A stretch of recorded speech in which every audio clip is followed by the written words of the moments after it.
Bonjour à tous, bienvenue à la Maison du Livre de Saint-Gilles. Cet après-midi, nous avons 3 auteurs des éditions Couleur Livre. Ce sont 3 auteurs que nous allons vous présenter. Alors, les éditions Couleur Livre, un petit mot, sont engagées aux côtés d'auteurs progressistes et sur des thématiques sociétales. Alors, j'ai le plaisir d'accueillir Ricardo Petrella, Denis Ormand et Thierry Lorez. Tous 3 sont également des personnes engagées et ils vont nous parler des livres, des publications qui sortent, soit qui viennent de sortir, c'est le cas de l'ouvrage de Denis Ormand, soit qui sont en cours de parution, c'est le cas des ouvrages de Ricardo Petrella et de Thierry Lorez. Alors Ricardo publie aux éditions Couleur Livre au nom de l'humanité, une audace mondiale. Il a également publié par le passé Bruxelles, ô mon amour, que vous verrez ici. Son prochain livre doit paraître au cours du second semestre de cette année et s'intitulera Le futur de l'eau. Enfin, un dernier mot, Ricardo préside l'association internationale Agora des habitants de la Terre, qui est une association qui promeut les biens communs de l'humanité. Voilà, je passe la parole à Ricardo Petrella. Oui, bonjour à tout le monde. La question que nous nous sommes posée, aussi bien dans les livres que maintenant dans les débats au niveau international, est de savoir peut-on changer le monde, parce qu'il faut changer le monde. Le monde d'aujourd'hui est le résultat de toute une série de décisions qui ont été prises au cours des 50 dernières années, axées sur le fait de la privatisation de la vie. Une privatisation de la vie qui a été marquée par toute une série de processus tels que la marchandisation de la vie. L'eau, les forêts, l'air, la connaissance sont devenus des marchandises. Et cette marchandisation a ouvert la porte donc à l'appropriation privée sur la vie. Et l'exemple des brevets, les brevets sont l'une des expressions les plus puissantes que la société capitaliste, basée sur le principe du droit à la propriété privée, a pu exprimer. Breveter la vie signifie que le pouvoir politique, le pouvoir public ont donné, consigné à des sujets privés la domination sur la vie et la propriété de la vie. Et de là, alors est arrivée toute une série de cascades. On a privatisé la santé, on a privatisé l'éducation, on a marchandisé la finance, on a marchandisé la monnaie, on a marchandisé l'État. C'est ça la chose la plus importante. Aujourd'hui, l'État n'est pas une institution publique, n'est pas une institution qui vise à respecter les droits universels à la vie et à les appliquer. D'ailleurs, on ne parle plus de droit à la vie, on ne parle plus de droit universel. On parle d'accès équitable à prix abordable à l'eau. On parle d'accès équitable à prix abordable à la connaissance. D'accès, etc., à prix abordable à la santé. On ne dit pas de droit universel. Et alors, cette situation signifie que nous ne sommes plus une communauté, parce que nous ne possédons ni sommes responsables de quelque chose en commun. Les citoyens de la Terre, les citoyens belges, qu'ont-ils en commun? Qu'ont-ils en commun les Brésiliens?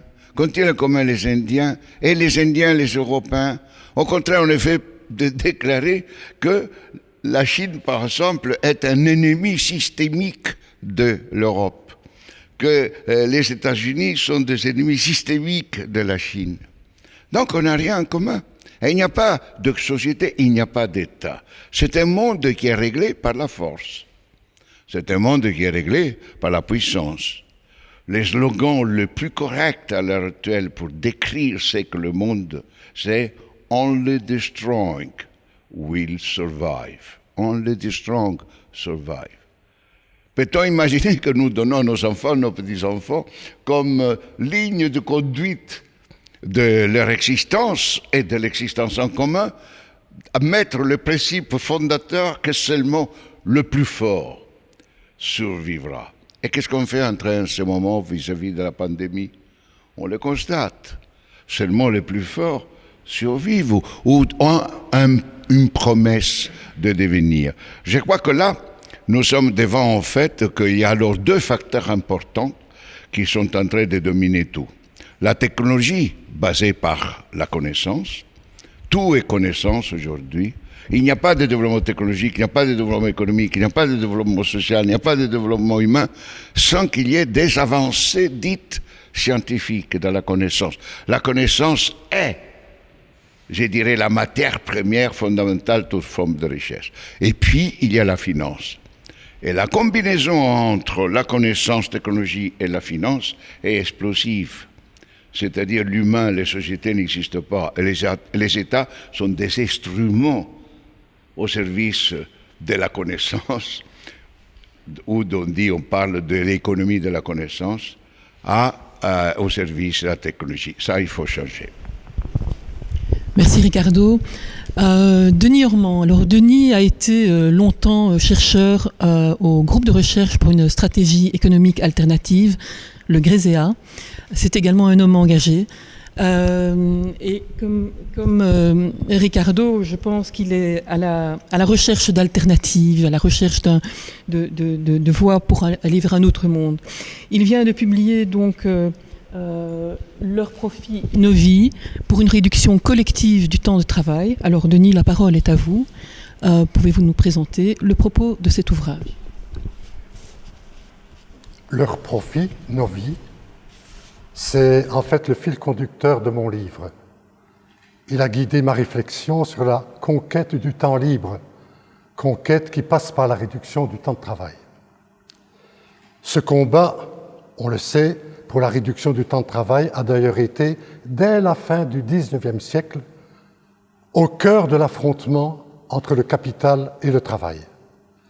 Mais on peut constater que depuis une trentaine d'années, il a perdu sa vigueur.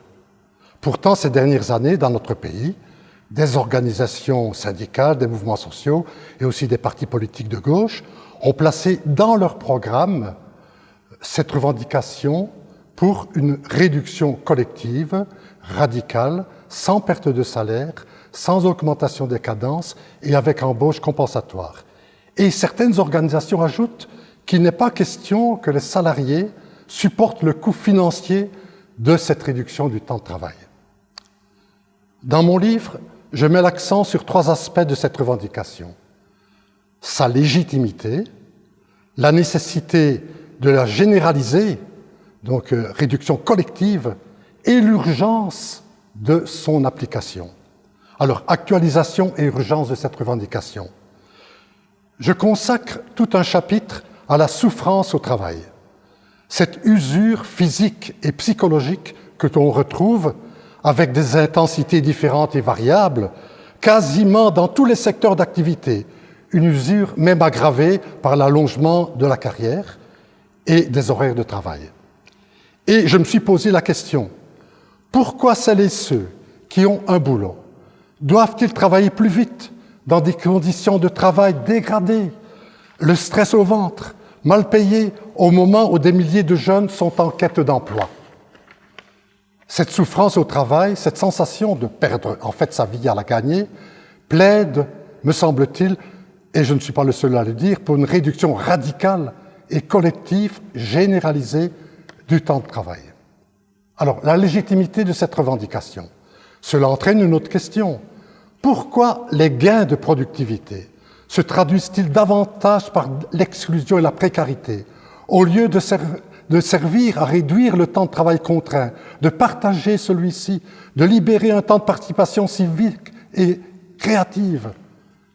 Alors, dans nos sociétés, hautement développées technologiquement, 2 à 3 heures de travail par jour suffiraient sans doute amplement pour produire les biens et les services dont nous avons réellement besoin. Comme je le développe longuement dans la première partie du livre, intitulée « Au cœur de l'exploitation capitaliste », il apparaît de plus en plus évident que c'est le mode de production que nous connaissons aujourd'hui qui dresse un obstacle à ces aspirations légitimes. Cela m'amène à reprendre la question du début. Pourquoi, depuis une trentaine d'années, ce combat pour la réduction du temps de travail a perdu de sa vigueur? Une des réponses a trait à la bataille idéologique menée par le patronat, dont l'objectif permanent est la course au profit immédiat et maximum. Un exemple actualisé de cette bataille idéologique tourne autour du refus patronal d'augmenter les salaires. Le coût du travail, le coût salarial serait trop élevé.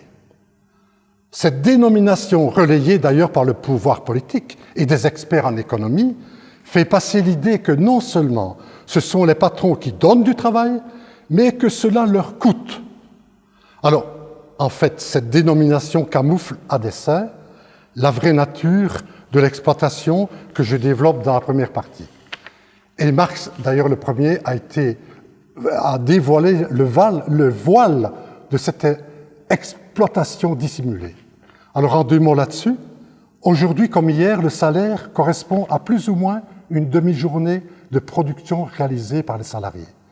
La deuxième partie de la journée, c'est en fait du travail forcé, non payé. C'est cette plus-value réalisée par la force de travail physique et intellectuelle qui est transformée en bénéfice pour l'entreprise et surtout en dividende pour les actionnaires. Ainsi, la souffrance au travail et le vol en quelque sorte de la plus-value servent surtout à alimenter et booster la fortune d'une infime couche de rentiers, en l'occurrence les actionnaires des grandes sociétés. Alors, je pense, avec d'autres, que nous avons tous les éléments pour faire une grande opération vérité qui pourrait facilement démontrer que c'est aux actionnaires des grandes sociétés qui amoncellent d'immenses fortunes sur le dos de l'exploitation de la force de travail de payer cette réduction du temps de travail, de même que l'augmentation des salaires. J'en viens rapidement à la deuxième réflexion. Le combat pour la réduction du temps de travail, comme pour l'augmentation des salaires, a une dimension anticapitaliste. Il se confronte aux intérêts du système en place, complètement opposés à ceux de la classe des salariés. Il implique donc la construction d'un véritable rapport de force. Si les travailleurs et les travailleuses perçoivent bien aujourd'hui ce qui est en quelque sorte une promesse de pacotille, les profits d'aujourd'hui sont les investissements de demain et l'emploi d'après-demain, il n'empêche que l'impératif de la croissance, de la compétitivité, du productivisme, de l'accumulation du capital, ces caractéristiques essentielles à ce mode de production, eh bien, imprègnent les esprits, disons, et aussi, faut-il le dire, jusque dans les rangs syndicaux. Alors, la question, comment construire ce rapport de force? Cette question devient alors une question essentielle pour le mouvement syndical. Je voudrais terminer en signalant que la réduction du temps de travail, avec ses différents aspects, revêt en plus du partage du travail entre toutes les mains, 3 éléments d'un projet de transformation sociale que je développe dans mon livre. Rapidement, elle est une des conditions pour une réduction des inégalités entre femmes et hommes. Elle implique une rupture du productivisme, l'urgence de produire moins, de transporter moins, vu l'urgence climatique. Et enfin, et ça c'est peut-être la chose la plus importante, la conquête du temps libre ouvre la possibilité pratique de l'épanouissement personnel et la disponibilité pour œuvrer à la construction d'une autre société. Alors décidément, nos vies valent plus que leurs profits. Merci Denis. Bon, je me tourne maintenant vers Thierry Loreys, dont l'ouvrage paraîtra à la fin de ce mois-ci. Et il s'agit donc Sans croissance, c'est possible, justice sociale, sous-titre Justice sociale, climat et biodiversité. Thierry Loreys est également, comme les 2 autres participants, très engagé dans des combats sociaux, sociétaux, écologiques. Donc Thierry, à vous la parole. Quel est le contenu de cet ouvrage? Moi, ce n'est pas mon habitude d'écrire un livre. Je suis surtout un homme de terrain, un homme d'action. Et ce qui a déclenché l'envie d'écrire un livre, c'est la révolte des Gilets jaunes en France. Voilà une bonne décision. On va taxer les carburants fossiles.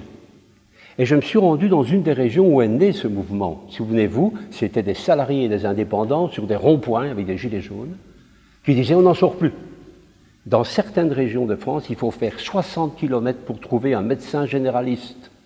Et on prend une décision climatique sans tenir compte de la réalité sociale des gens. Et donc j'ai voulu écrire ce livre en disant, mais comment nous pourrions mobiliser l'ensemble de la population à réduire les gaz à effet de serre, évidemment en tenant compte de la réalité sociale. Et je vais vous donner un exemple que je tire du livre, il y en a plein d'autres, mais voilà, on a peu de temps. Un exemple, nous pouvons, en 20 ans, arrêter l'importation de gaz, de pétrole, de charbon pour un pays comme la Belgique. Il ne faut pas faire de grandes recherches, mettre au point de nouveaux produits, donner des subsides aux multinationales pour mettre au point de nouveaux produits. Nous avons toutes les techniques qu'il faut. Il faut isoler les toits, les rénover, isoler les toits, isoler les murs, les sols, remettre des menuiseries extérieures nouvelles, de la ventilation. Avec ça, on s'est réduit de 70% les consommations d'énergie de tous les bâtiments. Et les 30% restants, on peut facilement, j'ai fait l'exercice sur la Wallonie parce que c'est un terrain que je connais bien, je l'ai sillonné pendant plus de 40 ans, où nous avons les ressources pour être autonomes en énergie. Sachez aussi, et là je rejoins M. Petrella, toutes les régions du monde avec les énergies renouvelables peuvent devenir autonomes sur le plan énergétique. Ça, c'est important. Mais comment débloquer la situation? Je pense que les pouvoirs doivent prendre quelques décisions courageuses et importantes pour débloquer et enclencher une mobilisation. Pour les bâtiments, je suggère dans ce livre qu'on fasse des prêts sur 60 ans, mais liés au bâtiment et pas à la personne. Pourquoi sur 60 ans? Après 30 ans, on ne refait pas un toit. On ne refait pas les murs, on ne refait pas l'isolation du sol. Donc tout ça. Et alors, les prêteurs qui vont prêter en 60 ans, il faut évidemment imposer ça par une loi pour que les banques appliquent cette loi-là. C'est super garanti puisque c'est basé sur l'économie d'énergie. D'où l'idée sans croissance. Donc sur une économie d'énergie, on peut enclencher une nouvelle dynamique économique. Et cerise sur le gâteau, si on fait des prêts en 60 ans, les mensualités seront tellement faibles par rapport aux économies d'énergie que tout le monde saura le faire. Et si on garde un système de primes pour les plus démunis, eh bien, je chiffre ça dans le livre, on peut aller jusqu'à un gain financier de 2 000 € par an pour les plus démunis. Ça, c'est de la redistribution de richesse. Et c'est en même temps une politique climatique. Alors évidemment, au niveau des énergies renouvelables, on pense tout de suite éolien photovoltaïque. Bien d'autres énergies à développer. Prenons un exemple. Tous nos parcs industriels sont à côté de zones agricoles. À côté de zones agricoles, eh bien, nous pouvons faire des unités de biogaz et injecter ce biogaz dans le réseau de gaz du parc industriel. C'est une énergie fantastique puisqu'on utilise ce qu'on appelle des déchets, moi j'appelle ça des sous-produits, on les met dans des grandes cuves, on produit du gaz et on sait alimenter les chaudières, la cogénération, etc. des entreprises par une énergie locale, renouvelable, qui peut associer le monde agricole. En plus de ça, le produit qui ressort du biogaz, c'est un excellent engrais, on peut se passer d'engrais de l'industrie. Et on peut faire en sorte que les process de production des entreprises tournent aussi avec des énergies renouvelables. Donc la réduction des gaz à effet de serre, c'est un formidable accélérateur d'une société que j'appelle post-croissance. Je n'aime pas le terme décroissance, ça fait dégression, ça fait... Non, au-delà de la croissance. On peut faire que chaque région du monde, les gens vivent bien, dans des maisons saines. J'aborde évidemment aussi toute la question de l'agriculture, qui touche à la biodiversité, qui touche à l'eau. Et là, évidemment, c'est un énorme problème, puisque la politique agricole commune, quand elle dépense 1 €, soi-disant pour défendre l'environnement, activer le développement local, il y a des subsides qui vont là, ça, on cache mieux la stratégie, il y a 4 € qui vont vers la destruction de la biodiversité et vers le développement de l'agro-industrie. Donc ça, il faut changer ces flux financiers. Puis j'aborde évidemment la question des transports, c'est aussi un secteur qui émet beaucoup d'émissions de CO2. Ce sera plus difficile à faire changer les choses à ce niveau-là, c'est vrai. Mais ça me fait rigoler quand j'entends que les voitures électriques et les bornes de rechargement vont tout résoudre. Je pense qu'il n'y a pas photo. Moi, j'ai fait des tas de calculs avec différentes communes sur comment on peut réduire les gaz à effet de serre à l'échelle de territoire de toute une commune. Il faudra passer à d'autres systèmes de transport. Et quand on voit tous les gens qui ont une voiture, qui restent devant leur maison, qui restent sur un parking, qui sortent 2 fois par semaine, mais ça coûte un pont. C'est un gaspillage incroyable. Et là aussi, si on sait louer une voiture à l'occasion, et si on redéveloppe convenablement les transports en commun, on sait se passer de voiture, comme les gens qui vivent en ville. Que ce soit en milieu rural ou en ville. Et donc on loue une voiture, et la location d'une voiture par an, ça coûte 600, 700 €. L'économie qu'on va faire sur l'assurance, sur la taxe de circulation, sur les entretiens, en moyenne 3 000 € par an. Je vous ai parlé de redistribution de richesse, la voilà. C'est-à-dire qu'on va réduire notre consommation pour aller vers une autre société plus respectueuse de l'environnement et de la biodiversité. Merci Thierry.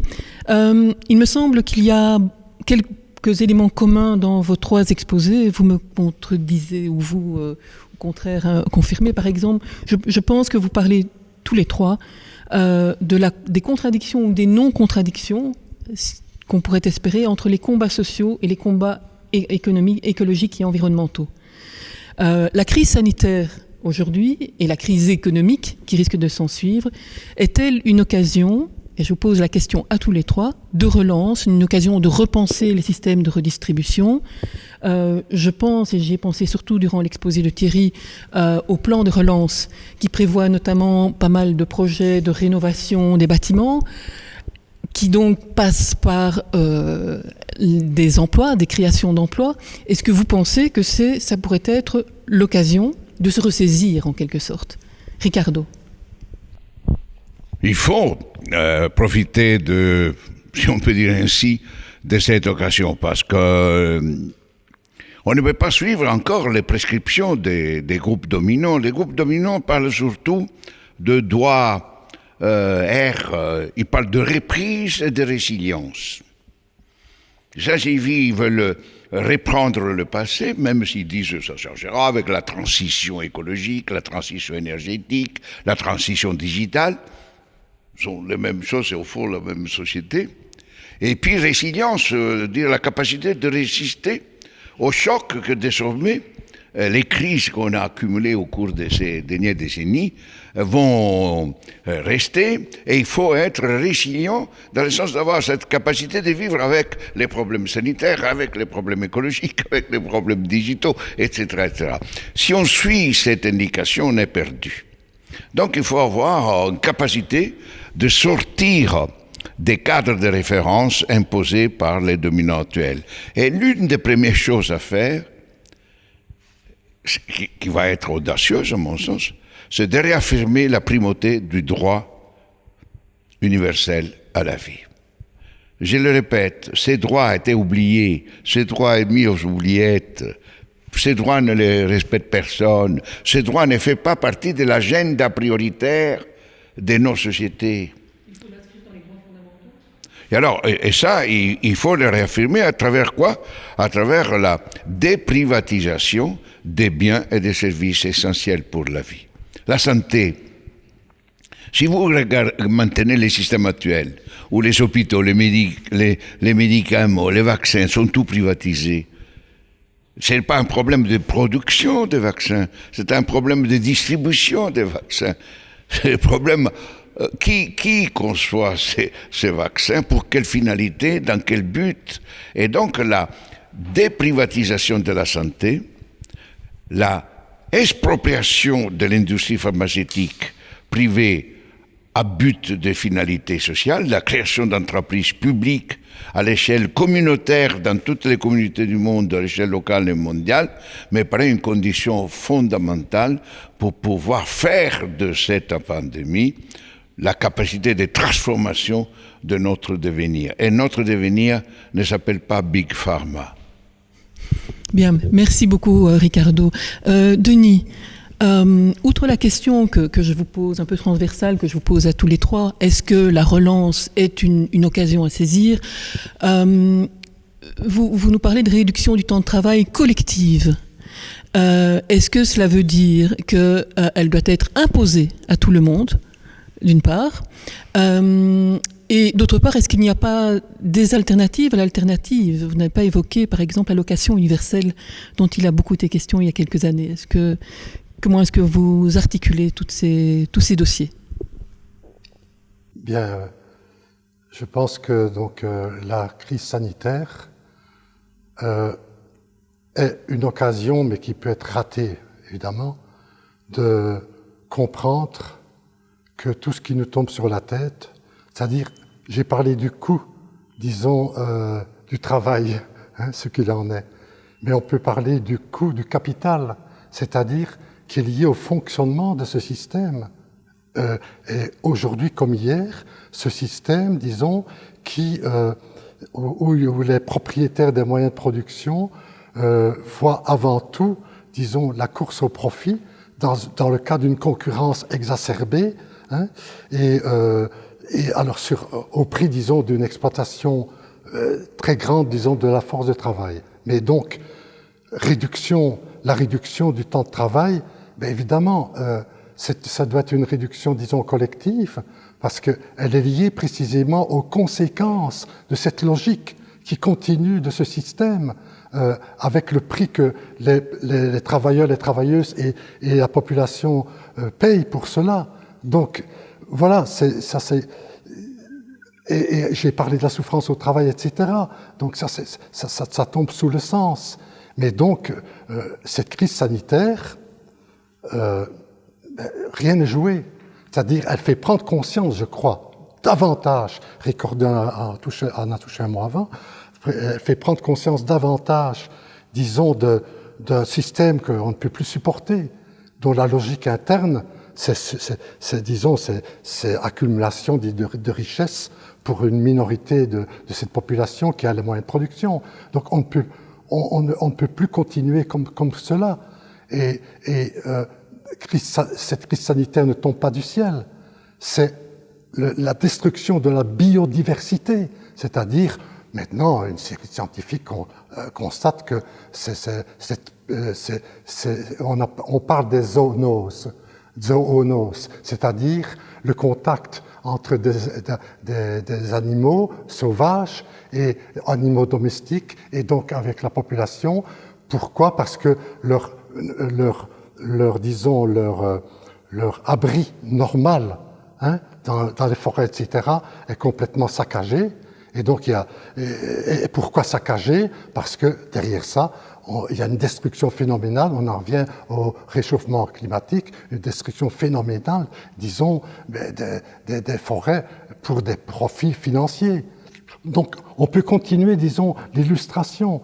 Alors, moi, je crois que c'est pour ça que je plaide avec d'autres. C'est une des revendications. C'est, disons, cette réduction généralisée du temps de travail. Mais il y a d'autres revendications. Et je pense que on entend maintenant, il faut booster la croissance. Il faut rebooster la croissance. Mais qu'est-ce que ça veut dire ? Quelle croissance ?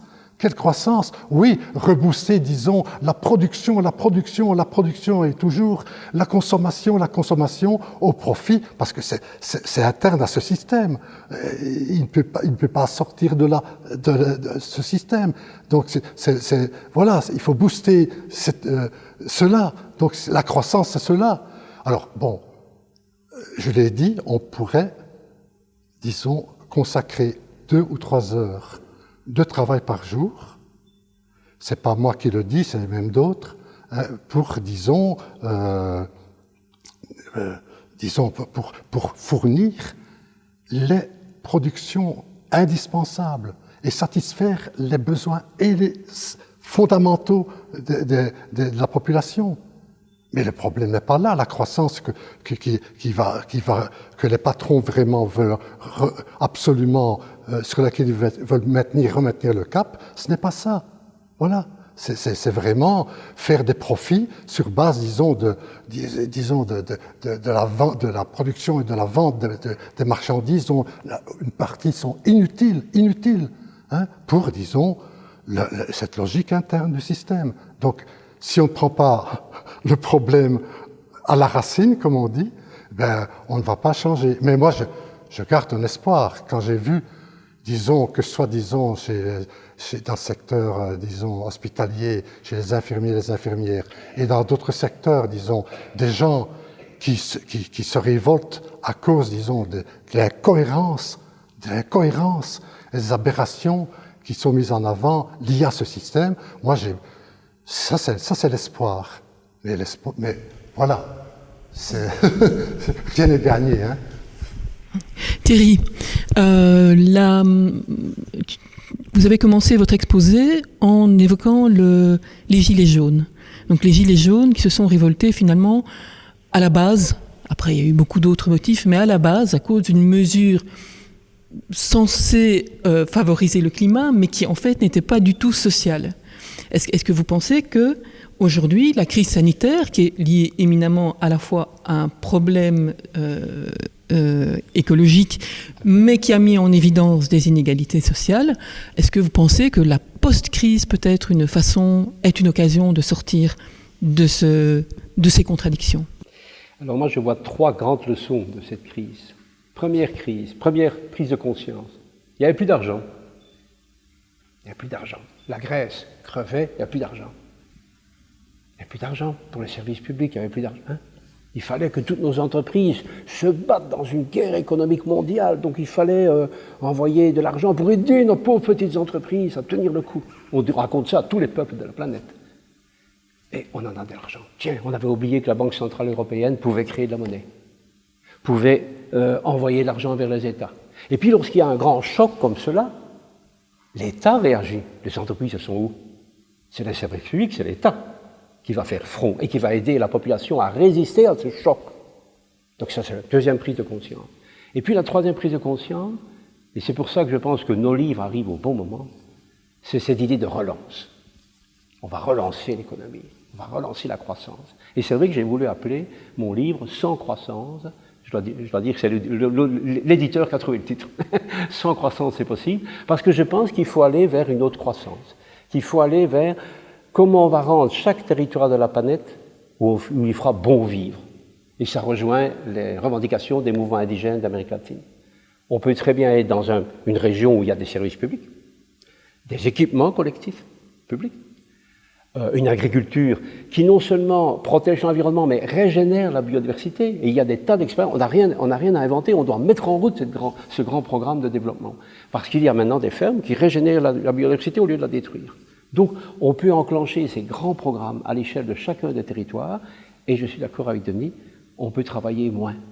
Si je prends le secteur de l'agriculture, qui est une aberration la plus totale, là-bas on fait 60, 70, 80 heures par semaine, tout seul dans sa ferme, parce qu'on est en guerre avec les autres paysans du monde.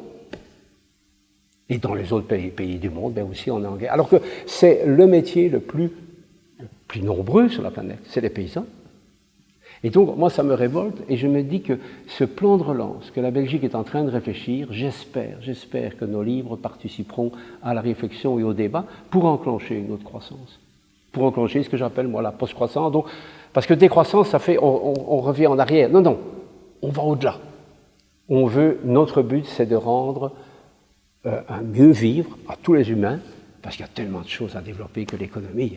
Il y a les connaissances, il y a l'art, il y a le dialogue interreligieux, interconviction, etc.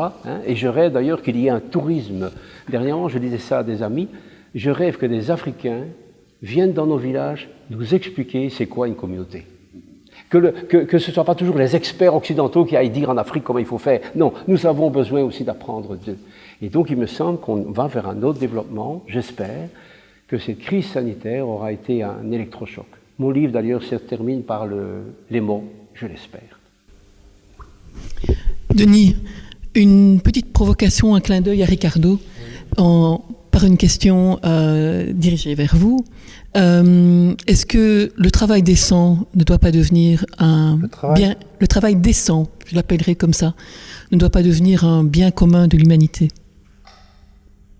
Ça me paraît évident. Peut-être que Ricardo a quelque chose à dire à ce sujet. Oui, mais ça me paraît évident. Le travail décent, c'est-à-dire... on peut... Le problème, c'est que le travail, dans le cadre actuel du fonctionnement de ce système, est un travail, disons, aliénant. Mais il suffit d'entendre les gens. Vivement la pension. Vivement la pension. Mais c'est pas seulement dans les secteurs de travaux lourds, etc. Mais c'est partout. Et c'est ça qui est aberrant. C'est qu'effectivement, on pourrait, mais il faut changer ce système. Il faut vraiment changer, disons, ce mode de production dont j'ai touché un mot,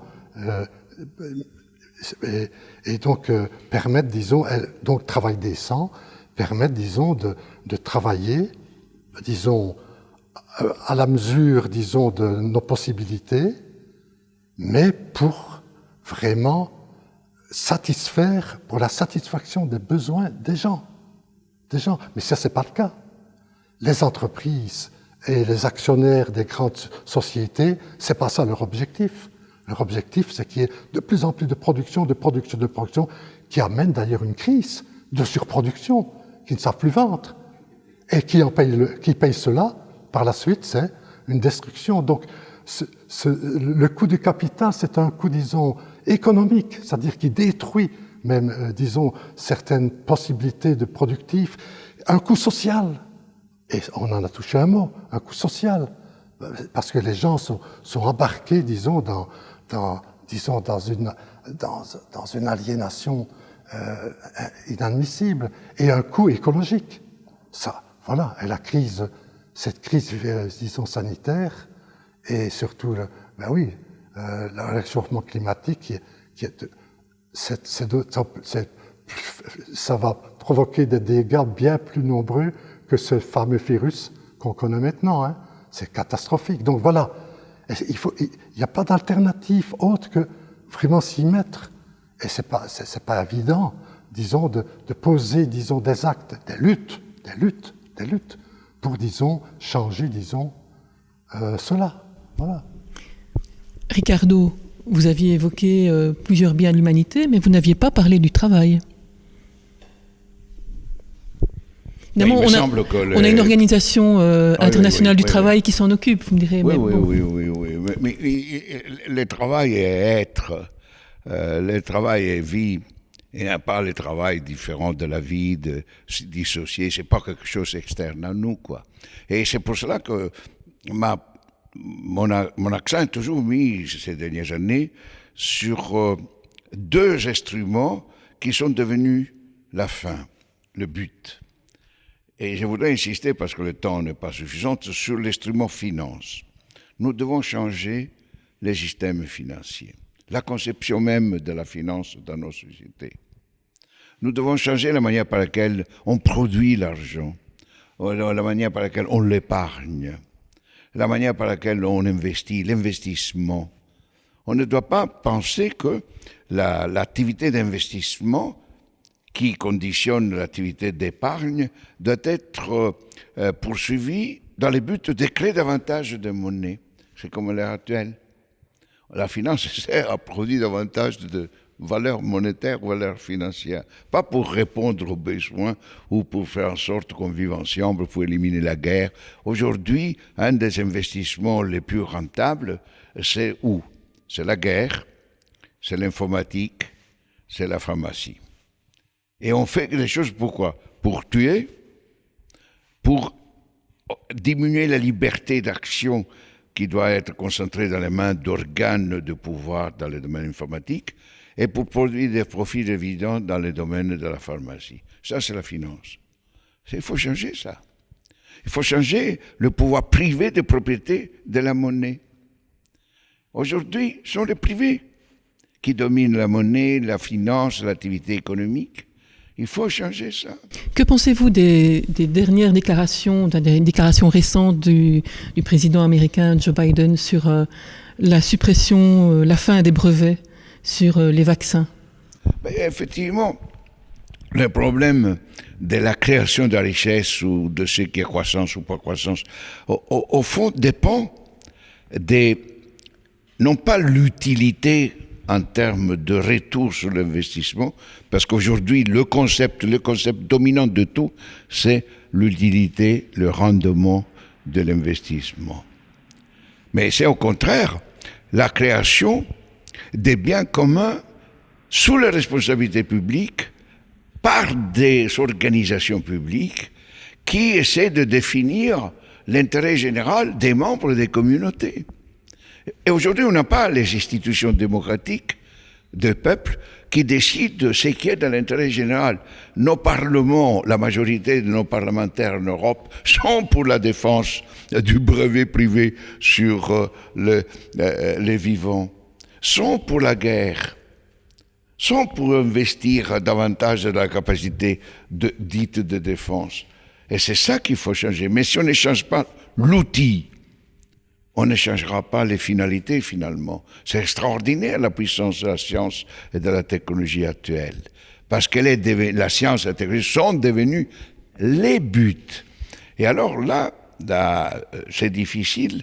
Il faut que nous, les citoyens, reprenions la capacité de maîtrise de notre devenir.